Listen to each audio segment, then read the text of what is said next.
Hello everyone! Today, we're going to learn how to onboard freelancers in a WordPress Freelancer Marketplace using an out-of-the-box solution, the Freelancer Marketplace Plugin.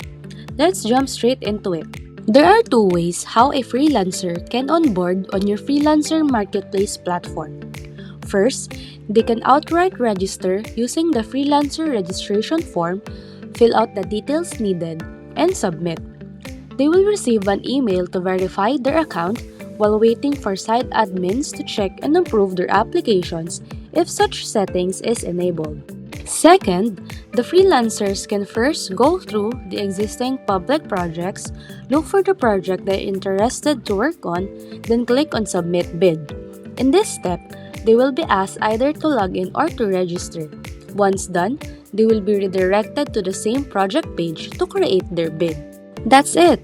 Now you know how to onboard freelancers to your Freelancer Marketplace platform. If you want to learn more, just watch our other videos or visit our website at www.pluginsandsnippets.com. Thank you!